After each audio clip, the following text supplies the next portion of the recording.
Good morning. Welcome to Viking Preparedness. I am Pastor Joe Fox. You know I love you guys, right? I don't try to tick you off, right? It's not what I do. But I really think today's video is going to make some of you mad. I think it's possible that I could make some of you so mad that you quit. Stop the boat! I want off!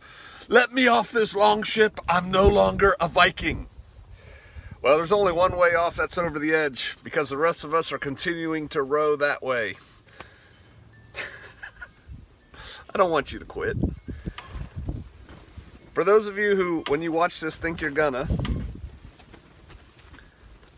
hey, number one, I'm human, like you. I have different opinions, maybe, than you. And number two, oh, believe me, I've been down this road before, so I know where we're going. Number two, you don't have to agree with me. My house, my rules. Your house, your rules, right? What I'm going to talk about today goes along with the concept, the reality, that Americans are getting soft. Oh, gosh, so soft. Social justice warriors, snowflakes. Most of us like to poke fun at them. Well, some of us are going to have to take a deep look inside. I'm talking about... No, one more caveat. What are you talking about, PJ? One more caveat. You guys know I love my animals, right? I mean, we take care of them. I love my dogs. My dogs are cool. I protect them. I feed them. They protect me. Maybe someday they'll drag me home a lion or something, you know, I don't know. We take care of our critters. But here's the reality.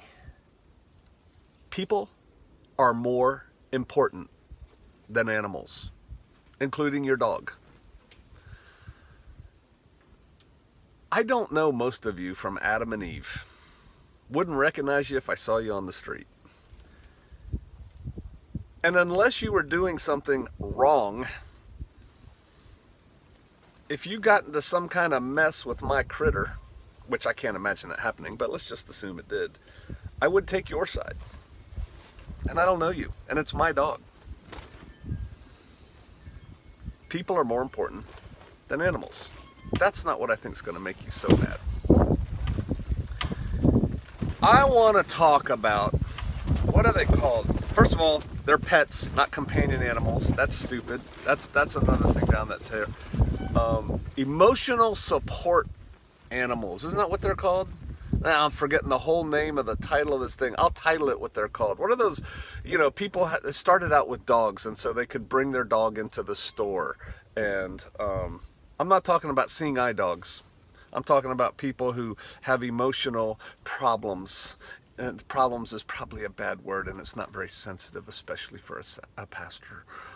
They have emotional challenges that these support animals help them through, like their support puppy, or cat, or donkey, or peacock, or hamster.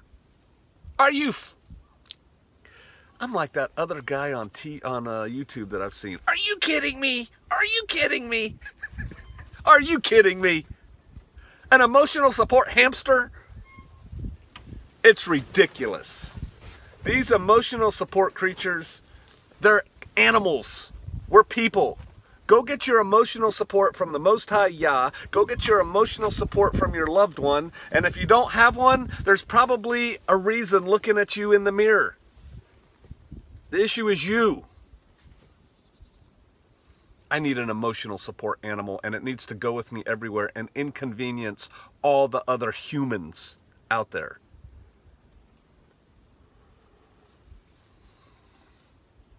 No, you don't need that. What you need is deliverance. Man, it's not even 2 hours up awake yet, and I'm already getting irritated by this. This whole thing was spurred, you know, we laugh. That means most of us agree with me. We laugh when we see things like United Airlines refuse some woman to bring on her emotional support peacock. onto the airplane. We laugh and shake our head and go, you got to be kidding me, when somebody brought an emotional support monkey or pig or something on an airplane and it got away. And, so the airplane had to divert. We're like, that's stupid. I saw the headlines for a couple days now about how, it's getting chilly out here, supposedly some airline stewardess, and I don't call them flight attendants, they're stewardesses, the men and the women. Some airline told some boy he had to flush his gerbil or hamster or little furry critter down the toilet. And that's all I read on the first couple of headlines that I read. And I remember thinking, what the heck is he doing with it on an airplane anyway?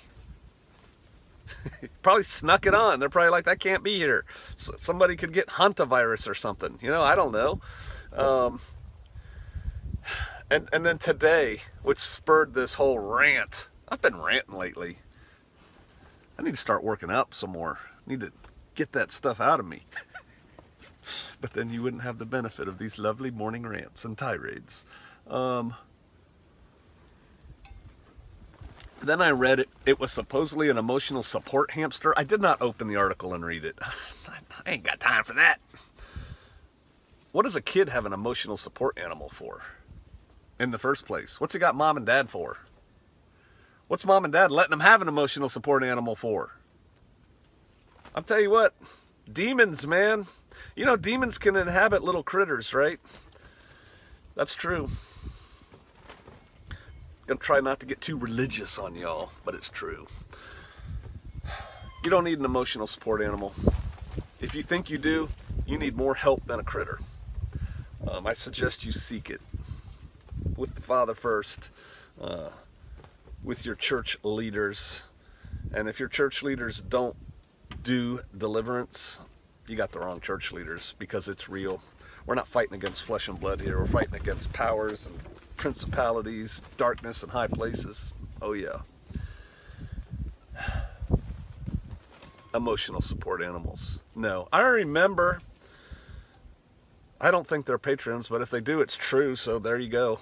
I have a relative who came to my church in Kansas, Round Prairie Community Church, and said, the relative said that they were bringing their emotional support dog into my church. And I said, no. And this person said, you can't stop me. It's the law. I said, I can stop you. You're not bringing your dog into my church. That went over, as you might expect. The dog did not come in my church. And then I had the wife of an elder who died unexpectedly. He crashed in an airplane. She got a puppy, a Rhodesian Ridgeback, and she brought her dog to church one day. And she was a mess, as most people are when their spouse dies unexpectedly. And so I let it slide that one day.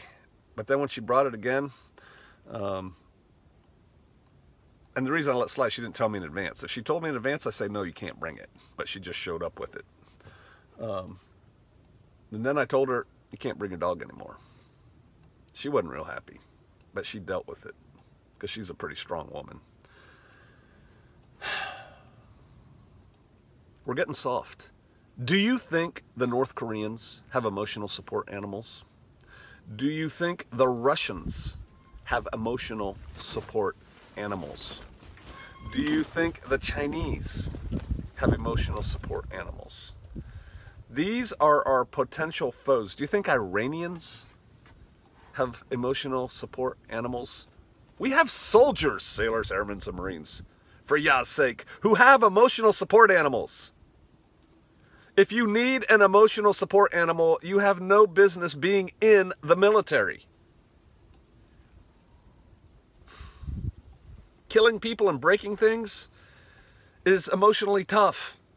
And if you need a little puppy to help you through that, then you're in the wrong line of work. I love my dogs, but not as much as I love you. That's the truth. And if you think that you love your critter more than you love all people, most people, you've got issues that you need to deal with, because, newsflash, you are a people. Ran on yourself. Go ahead. I let it out. You can let it out in the comments. I really don't want you to quit. One more thing. I have a rule when we used to be inviting people to come live at Shofar Mountain permanently in community.